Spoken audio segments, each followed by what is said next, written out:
नमस्कार, आप देख रहे हैं पहाड़ प्राइम और आपके साथ मैं हूं पूजा सचदेवा। केदारनाथ धाम की यात्रा की तैयारियां तेजी से चल रही हैं, मगर यात्रा मार्ग, पैदल और मंदिर परिसर में अभी भी बर्फ जमी है। केदारनाथ धाम में स्थित हेलीपैड से जेसीबी के जरिए बर्फ हटाई जा रही है। इसके अलावा पैदल मार्ग से बर्फ हटने के बाद धाम तक घोड़े खच्चरों की आवाजाही भी शुरू हो चुकी है। अभी भी 50 मजदूर बर्फ हटाने के काम में लगे हुए हैं। केदारनाथ धाम की यात्रा 25 अप्रैल से शुरू होगी। यात्रा शुरू होने से पहले प्रशासन सबसे पहले केदारनाथ धाम तक पैदल मार्ग को दुरुस्त कर रहा है। 18 किलोमीटर पैदल मार्ग से बर्फ को पूरी तरह से हटाने का काम जारी है। इसके अलावा बर्फबारी से पैदल मार्ग को जो भी क्षति पहुंची है उसकी मरम्मत भी की जा रही है।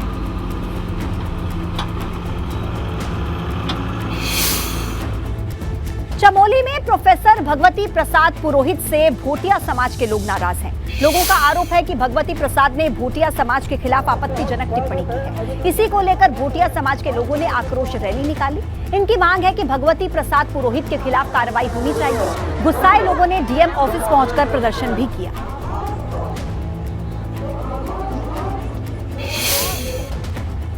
सीएम पुष्कर सिंह धामी खटीमा के दौरे पर रहे। इस दौरान सीएम धामी ने सरकारी फार्म में निर्माणाधीन केंद्रीय विद्यालय का औचक निरीक्षण किया। 22 करोड़ की लागत से केंद्रीय विद्यालय का निर्माण हो रहा है। सीएम के निर्देश हैं कि 2024 तक इसका काम पूरा कर लिया जाए। बचपन से मेरे मन में था कि खटीमा में सेंटर स्कूल होना चाहिए और उसके लिए लगातार 2012 में जब मैं यहाँ से विधायक के रूप में चुना गया था, तब से लगातार मैं प्रयास करता रहा। अंततः सफलता तब मिली जब देश में प्रधानमंत्री मोदी जी के नेतृत्व में मोदी 1 पहली सरकार के समय में यहाँ पर सेंट्रल स्कूल स्वीकृत हुआ और ये ज़मीन पहले अलॉट हो गई थी। इसके ऊपर बिजली का तार जाता था, बिजली की बड़ी लाइन जाती थी, उस लाइन को भी शिफ्ट किया गया है। अब निर्माण कार्य प्रारंभ हो गया। वैसे सेंट्रल स्कूल यहाँ पर बंडिया में पुराना बालिका इंटर कॉलेज जो था उस पर संचालित हो रहा है। उधर मुख्यमंत्री पुष्कर सिंह धामी खटीमा में थारू विकास भवन में आयोजित 2 दिवसीय सम्मेलन में भी शिरकत करने पहुंचे। इस दौरान सीएम धामी कलाकारों के साथ झूमते नजर आए। मुख्यमंत्री धामी ने कलाकारों के साथ गीतों पर डांस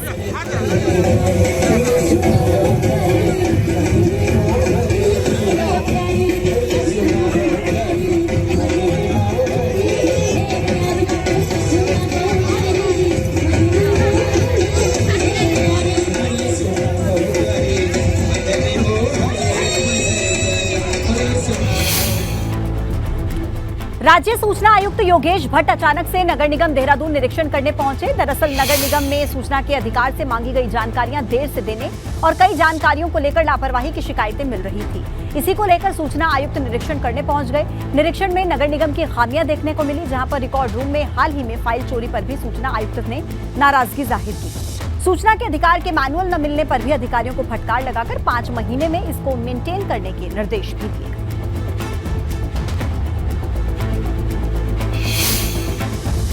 डीजीपी अशोक कुमार रुड़की के दौरे पर रहे, जहां सबसे पहले डीजीपी अशोक कुमार ने मंगलोर कोतवाली का निरीक्षण किया। इस दौरान उन्होंने कोतवाली में ही रखे दस्तावेज, मालगृह और मेस की व्यवस्थाओं का जायजा लिया। इसके बाद डीजीपी ने भगवानपुर थाने में जनता के साथ जनसंवाद किया, लोगों की समस्याओं को सुना। डीजीपी ने कहा मंगलोर कोतवाली में टाइप 2 के आवास बनाए जाएंगे।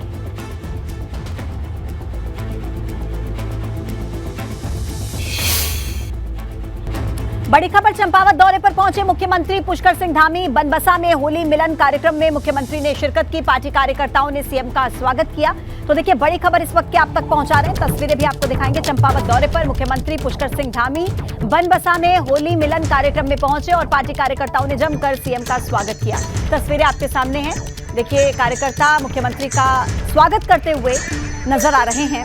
चंपावत दौरे पर पहुंचे थे और उसी दौरान होली मिलन कार्यक्रम में भी मुख्यमंत्री ने शिरकत की। खेल मंत्री रेखा आर्य ने स्पोर्ट्स स्टेडियम हल्द्वानी में बनने वाले फुटबॉल मैदान के लिए भूमि पूजन किया। इस मौके पर खेल मंत्री रेखा आर्य ने कहा कि सरकार लगातार खेल और खिलाड़ियों को बढ़ावा दे रही है। 38वें राष्ट्रीय खेल का आयोजन करने वाले हैं 2024 में। संभवतः यह अक्टूबर माह में हम लोग प्रारंभ कर लेंगे उससे पहले मैं समझती हूँ कि चाहे उसका पहले हैंडओवर का विषय था, वो भी हम लोग कर चुके हैं। हम लोग अपने ही कालखंड में उस समय जब मैं आई थी तो लोग ये कहते थे कि ये हैंडओवर कब होगा मैडम, कई बार शिलान्यास हो चुका है, कई बार लोकार्पण हो चुका है, हैंडओवर नहीं हो रहा, तो उसका समाचार तो आप लोगों ने बनाया नहीं, जबकि जून माह में ही उसका हम लोगों ने हैंडओवर भी कर लिया आप लोगों से वार्ता होने के बाद में। अब लगातार हम लोग उसके आसपास के भी खेल के संसाधन जो है बढ़ाने का काम कर रहे हैं। खबर पौड़ी से है। दुगड्ढा स्वास्थ्य केंद्र के प्रभारी सीएमओ सहित 6 कर्मचारियों का ट्रांसफर हुआ है। लापरवाही और घोटाले के आरोपों को लेकर ये कार्रवाई हुई। डिलीवरी के दौरान लापरवाही बरतने का आरोप है। उपस्थित कर्मचारियों की रजिस्टर में अनुपस्थित लगाई गई थी और अपर मुख्य चिकित्सा अधिकारी से फिर इस मामले की जांच करवाई गई। लापरवाही और घोटाले के आरोपों को लेकर ये बड़ी कार्रवाई हुई है और देखिए सीएमओ सहित 6 कर्मचारी हैं जिनका ट्रांसफर किया गया। सीएम की मीटिंग में बद्रीनाथ से विधायक राजेंद्र भंडारी को न बुलाने पर भाजपा और कांग्रेस में बयानबाजी हो रही है। कांग्रेस कह रही है कि भाजपा ने जानबूझकर ऐसा किया, लेकिन भाजपा इस पर अपनी सफाई दे रही है।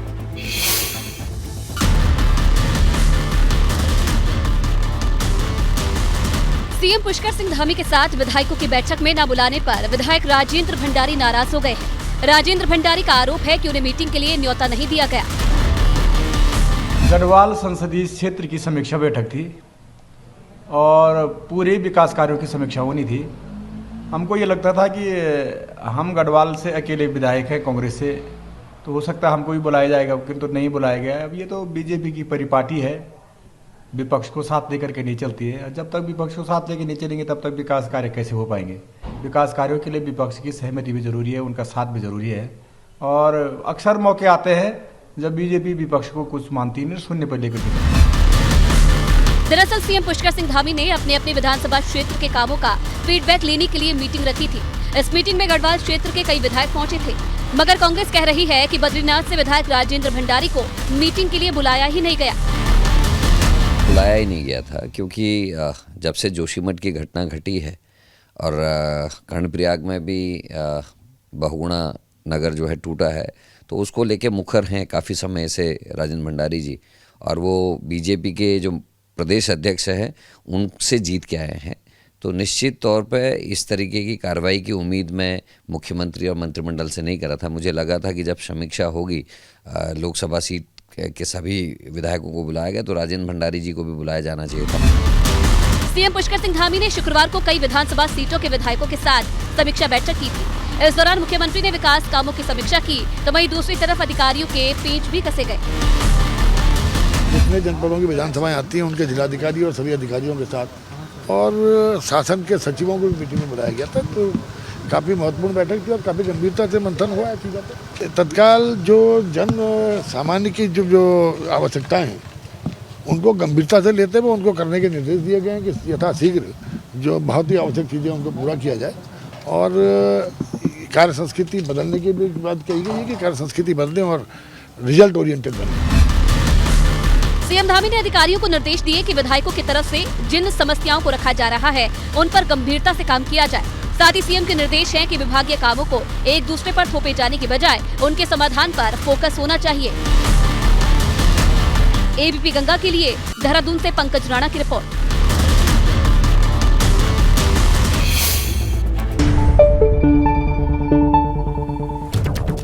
और बड़ी खबर देखिए, प्रयागराज से अतीक अहमद के 2 नाबालिग बेटों से जुड़ी बड़ी खबर। पुलिस ने दोनों को बाल सुधार गृह में भेज दिया है। 2 मार्च को ही बाल सुधार गृह भेजे गए अतीक के दोनों बेटे।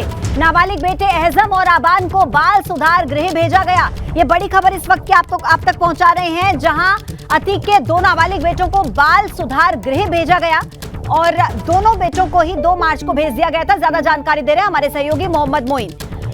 मोइन, दोनों बेटों को बाल सुधार गृह भेज दिया गया है, क्या जानकारी आपके पास है इसको लेकर? देखिए 24 मार्च को जब उमेश पाल की हत्या हुई थी उसके कुछ देर के बाद पुलिस ने अतीक अहमद के घर पर छापेमारी की थी और घर पर उनके जो 2 नाबालिग बेटे मिले थे एहजम और आबान, दोनों को हिरासत में लिया गया था। उसके बाद से पुलिस ने ना तो उनकी गिरफ्तारी दिखाई थी और ना ही पूछताछ के बाद उन्हें छोड़ा था। तो अतीक अहमद की पत्नी शाइस्ता परवीन ने इसे लेकर प्रयागराज की सीजेएम कोर्ट में एक एप्लीकेशन दाखिल की थी और उस एप्लीकेशन पर आज सीजेएम कोर्ट में प्रयागराज पुलिस ने अपनी रिपोर्ट पेश की है और इस रिपोर्ट में साफ तौर पर कहा गया है कि अतीक अहमद के दो नाबालिग बेटे एहजम और आबान, इन दोनों को जो है वो उनके घर से पकड़ा गया था और उसके बाद क्योंकि दोनों बेटे नाबालिग हैं इसलिए उन्हें बाल सुधार गृह भेज दिया गया है और 2 मार्च को ही यानी परसों ही जो है इन्हें बाल सुधार गृह भेज दिया गया था। और इस रिपोर्ट की कॉपी एबीपी गंगा के पास एक्सक्लूसिव तौर पर है जो हम अपने दर्शकों को दिखा रहे हैं और इस रिपोर्ट से साफ हो गया है कि अतीक अहमद के 2 नाबालिग बेटों की गिरफ्तारी हो गई है। क्योंकि दोनों बेटे नाबालिग हैं इसलिए इन्हें बाल सुधार गृह भेजा गया है। प्रयागराज के खुलदाबाद इलाके में ये बाल सुधार गृह स्थित है और वहीं पर इन दोनों बेटों को भेजा गया है। तो पुलिस रिपोर्ट से ये साफ हो गया है कि अतीक अहमद के 2 नाबालिग बेटों की गिरफ्तारी हुई है और गिरफ्तारी करने के बाद पुलिस ने उन्हें बाल सुधार गृह भेज दिया है। अतीक, अब जैसा ये जानकारी है कि 2 मार्च को इन्हें बाल सुधार गृह में भेजा गया था, तो 2 दिन में क्या अपडेट हमारे पास है? क्या इनसे अभी तक कोई पूछताछ हुई है? कोई जानकारी हमारे पास जो सामने आई हो इस खबर को लेकर? लेकिन निश्चित तौर पर पुलिस ने जब इनकी गिरफ्तारी दिखाई है, वैसे इन्हें हिरासत में तो वारदात के कुछ देर बाद ही ले लिया गया था, यानी 24 फरवरी को ही हिरासत में ले लिया गया था। लेकिन पुलिस ने जो गिरफ्तारी दिखाई है वो 2 मार्च की दिखाई है। निश्चित तौर पर इस दौरान पुलिस ने जो है इनसे तमाम बिंदुओं पर पूछताछ की होगी। खासकर जो उमेश पाल का शूट आउट केस है उस बारे में इनका इन्वॉल्वमेंट था कि नहीं, इस एंगल पर पूछताछ की गई है। इसके साथ साथ परिवार के लोगों का किस तरीके से इन्वॉल्वमेंट था इस बारे में पूछताछ की गई है। इसके साथ साथ ठीक है मोइन, मां नामजद होने यानी कि पूछताछ चल रही है, जारी है और 2 दिनों में भी कई सवाल पूछे गए। मोहम्मद मोइन, बहुत धन्यवाद आपका जानकारी देने के लिए।